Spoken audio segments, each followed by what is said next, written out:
Morning, class. Are we sitting comfortably? Man, I love this episode. This was a very hard episode to find fault with. I'd even go as far to say this is one of my favourite episodes of New Who. Sarah Jane was one of the first companions I ever knew, and here she offered a fascinating insight into her life 30 years on.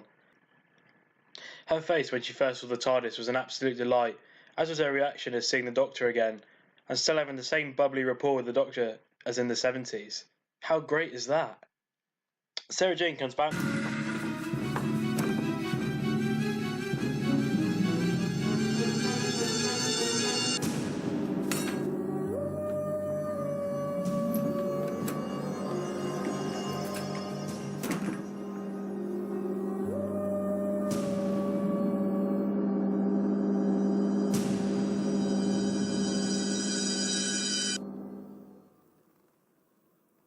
Hello, Sarah Jane. It's you. Oh, Doctor. Oh my God, it's you, isn't it? Sarah Jane comes bouncing into the story hot on the heels of a mystery and clearly relishing the chance to sniff out a new alien menace. The difference in approach between Sladen and Piper is actually quite extraordinary. Sladen chooses to wander around the school corridors, terrified of the shadows and screams that echo around in the night, whereas Piper walks around cocksure and unfazed by the whole thing, taking the mickey out of her boyfriend. Quite literally. Sladen makes the situation scary, whereas Piper makes it undaunting and actually rather casual. I know which approach I prefer. The scene when she comes face to face with the TARDIS is one of those spine-tingling moments that the new series pulls out of the bag every now and then, aided by Murray Gold's superb score, I might add. Talking of Murray Gold, he is certainly fired up by this material on offer here and provides some of his most memorable music for the season. All the scenes surrounding the Krillitane and the cracking of the Skasis paradigm are enhanced by melodramatic stylings and use of a male choir, and the Sarah Jane theme is quite beautifully done, especially during their moments in the gardens outside the TARDIS near the end of the episode. Gold whips his music into a frantic holy fury during scenes of the Krillitane computer experiment, which seem a bit over the top. This does, however, keep the tension together in later scenes and remind one that there is a race on, in addition to all the running and chasing sequences. The rest of the score is also wonderful, with the quieter, sneakier version of Finding Jackie from Bad Wolf making a reappearance, alongside the trusty Seeking the Doctor cue. A nice little march for the protagonists, as they take initiative, is reused from episode 2 of The Empty Child, and there's a lot more sinister motifs and cues for both more light-hearted times and serious sneaking around, not to mention a nice piece for K9 near the end. It's hard to imagine School Reunion working as well as it does without Tennant's sheer fanish enthusiasm. Eccleston could do Manic Joy, but you get the sense that David Tennant is giddily filming scenes with Elizabeth Sladen and the K9 prop. Indeed, these guest stars are almost treated like royalty, celebrated and lauded, and rightly so. Despite the success of the revival, it hasn't lost sight of its roots. Rather tellingly, the Doctor is more excited that K9 remembers him than K9 is to be reunited with the Doctor. He recognises me, the Doctor declares, taking some pride in the fact he hasn't changed too much from when he looked like Tom Baker. One assumes that those working behind the scenes felt exactly the same way. The Krillitane are very much in the background here, but they do provide a fitting thematic opponent. They're a composite race, the Doctor exposits. Just like your culture is a mixture of traditions from all sorts of countries, people you've invaded or been invaded by, you've got bits of Viking, bits of France, bits of whatever. The Krillitanes are the same, an amalgamation of the races they've conquered, but they take physical aspects as well. They cherry pick the best bits from the people they destroy. That's why I didn't recognise them. The last time I saw Krillitanes, they looked like us, but they had really long necks. Like Doctor Who itself, the Krillitane have evolved. They radically changed their own appearance to keep up with the times. Much like Davies had to overhaul Doctor Who to make it work for a modern audience and appeal to modern sensibilities. Of course, the Krillitane have changed too much. They've deviated too far from their origin. They've changed their physiology so much, even their own oil is toxic to them, the Doctor comments later on. The Doctor is also superb. His joy at seeing Sarah again, his pain as he explains how hard it is for him to get attached to a human, is all utterly believable. It would be possible to label him a coward for dumping humans he's emotionally involved with, before he has to watch them age and die, hurting them in the process. But given how often he had the potential to that happen over the course of his life, we can't really find it in our hearts to condemn him. He can, theoretically, visit them at any time he likes. As a result, when he doesn't have to see them die, he gets to think of them as living forever, which must lessen the pain a little bit. We think that's why the Fourth Doctor says until we meet again to Sarah at the end of Hand of Fear, not because he has any intention of seeking her out again, but because that would have been too painful, as he knew the relationship between them would end in, for him, an eye blink. But because that possibility of her existed in his head, he never really had to say goodbye. And in the end, we don't think any human can or should stand too much time with the Doctor. It's like breathing pure oxygen, heady, but in the long term, not good for you. And if the companion doesn't leave of their own accord, which of course many have, something Scoreenia tends to skirt over, then it's going to have to be the Doctor who holds the TARDIS door open again. And Rose? Although Rose takes a back seat to Sarah Jane and the Doctor in this episode, it's very much an important episode for her too. What she thought was a unique relationship with the Doctor turns out to be one in a long line. What's more, Rose sees in Sarah Jane what life is like after the Doctor, and it's just as bad, if not worse, than she feared in the parting of the ways. Rose is, of course, a complete bitch to Sarah at first, but Sarah's not exactly Snow White in the area herself, and in any case, Rose's reactions less about Sarah than any about seeing herself 20 years down the track. To her credit, when she comes around, and she obviously instigates the Doctor's offer to Sarah Jane to join them, which is generously considering Sarah's oblivious feelings for the Doctor, Billy Piper handles all of this beautifully. But is Rose just one of many to the Doctor? From the evidence of Scoreenian, I'd have to say no. After all, he does tell her that he's not going to abandon her, as he has the others. But what makes Rose so special anyway? As far as we can see, nothing. She's a nice girl and all, but she hasn't got a fraction of the intelligence of Sarah, or Nyssa, or even Romana had, and which the Doctor obviously valued. What is different isn't the companion, but the Doctor. No other Doctor has ever been so alone, and therefore dependent on his companions. And it's that that's given Rose more equality than the Doctor than any other human companion has managed, even in the past. More than a match for him? I don't think so, Sarah. When it comes to equality of smarts, it takes pretty much two timers to tango. There's no doubt that Rose, like Tegan before in a very different way, has got more control when it comes to the Doctor than most, but that's about the Doctor. The Fifth Doctor didn't have enough authority to stand up to Tegan, and the Tenth Doctor's aloneness makes him more emotionally dependent on Rose. And yes, Mickey. Who'd have thought, eh? After a truly horrific beginning, this character has progressed more leaps and bounds than an average mountain goat. And this is his best story yet. The dialogue is terrific. There isn't a line that isn't killer, but it's Noel Clarke's delivery that makes it catch fire. It was dark and I was covered in rats. Though I have prepared a little I was right dance I can show you later. Safety scissors and glitter. What now? Hold the coats? And of course the funny and deeply touching, oh my god, I'm the Tin Dog. If you'd have told me last year that Mickey was going to join the TARDIS crew, I wouldn't have believed you at all. I love the Doctor's relationship with him. It's more teasing and less mean than the Night Doctor's barbs after all. And Rose's face when she gets the good news. Brilliant.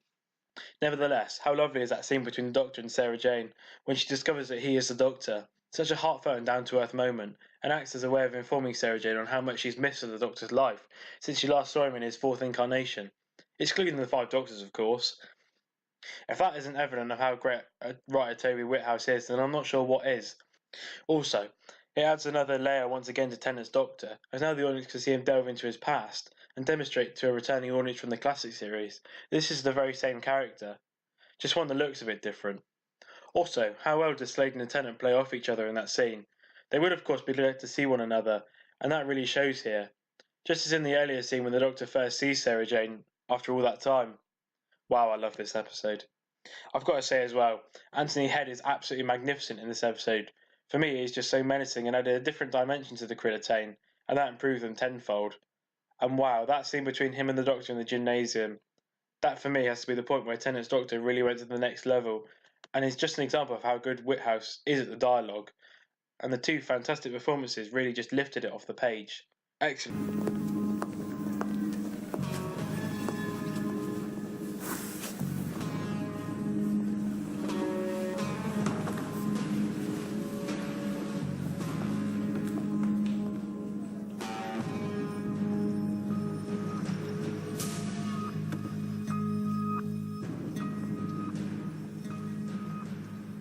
Who are you? My name is Brother Lusser. And you? The Doctor. Since when did Krillitanes have wings? It's been our form for nearly 10 generations now. Our ancestors invaded Basan. The people there had some rather lovely wings. They made 1 million widows in one day, just imagine. And now your shape's human. A personal favorite, that's all. And the others? My brothers remain batful. What you see is a simple morphic illusion. Scratch the surface and the true Krillitane lies beneath. And what of the Time Lords? I always thought of you as such a pompous race. Ancient, dusty senators, so frightened of change and chaos. And of course, they're all but extinct. Only you, the last. This plan of yours, what is it? You don't know. That's why I'm asking. Well, show me how clever you are. Work it out. If I don't like it, then it will stop. Fascinating. Your people were peaceful to the point of indolence. You seem to be something new. Would you declare war on us, Doctor? I'm so old now. I used to have so much mercy. You get one warning. That was it. But we're not even enemies. Soon, you will embrace us. The next time we meet, you will join with me. I promise you. Excellent stuff. Also, how great is it to firstly see Elizabeth Slade and Sarah Jane Smith, of course, and then see her presenting the Doctor with consequences of his actions that weren't all about death and destruction. To get across to him without resorting to mawkish sentiment that there are repercussions to him leaving all the assistants across the galaxy once they finish travelling with him. The key, of course, was the quality of the writing, with this one of my favourite episodes since the revival of the show. The lovely thing was that it added depth to a character that has been long since written out of the show, and as a result, gave added scope to those who had followed, and of course, was the basis of the entirety of the Sarah Jane adventures that was yet to come. And man, K9! when he comes and saves him in the canteen, and basically only seen when he features.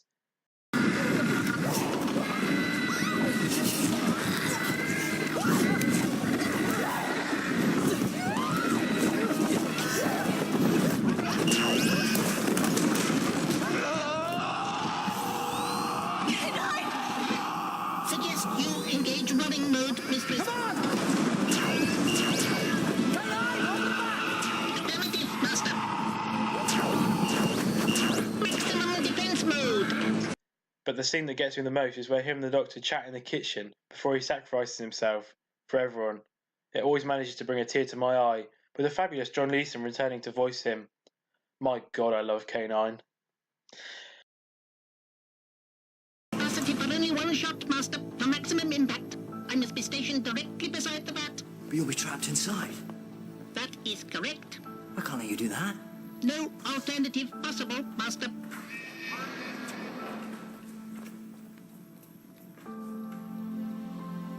Goodbye, old friend. Goodbye, Master. You good dog. Affirmative.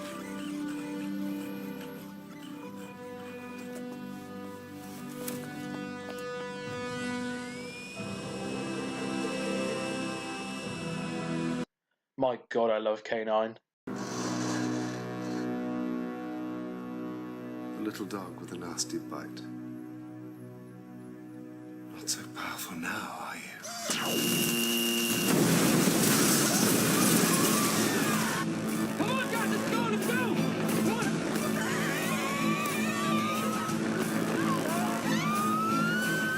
You bad dog. Affirmative. However, one of the most prominent downsides to this episode is the conflict presented between Rose and Sarah Jane, which for me is a little bit grating. Thankfully, it doesn't last for long, but does make the middle section of this episode feel a little disjointed and arguably just emphasises the crap character of Rose now and makes arguably the best companion of all time into some inconsiderate squawking mess. It's not enough to ruin the episode entirely, thankfully, but it's always difficult to see on a rewatch.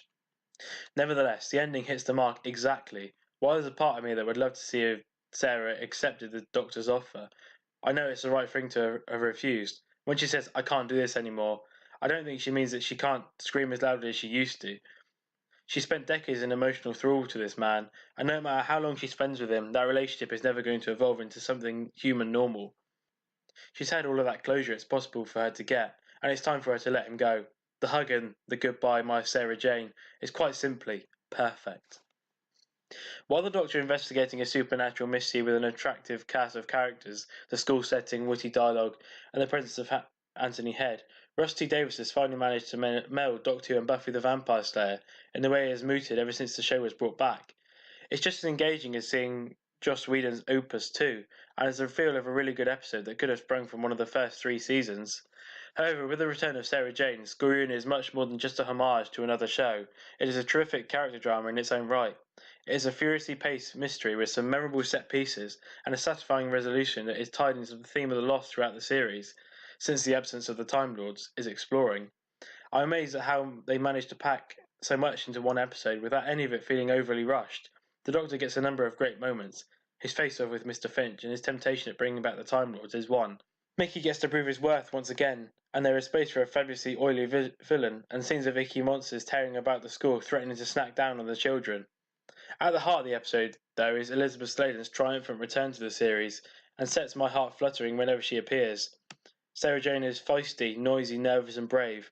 It feels like she has never been away, and I love the way she so effortlessly shows the newbies how it's done.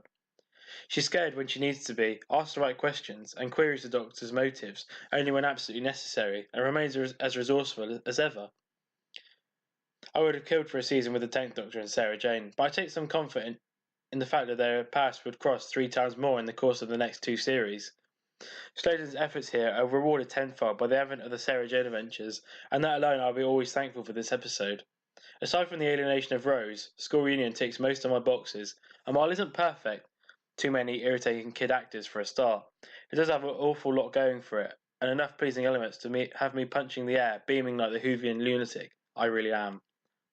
Overall, apart from the rather cringeworthy bitchiness between Sarah Jane, and obviously the kid actors, I don't honestly have many other qualms with this episode. There's a reason why Toby Whithouse is still one of my favourite Who writers of the modern series, and this was just the very beginning, and is arguably still one of his very best, if not the very best. I give this episode a 9 out of 10, yet another strong episode and one of my absolute favourites from the second series.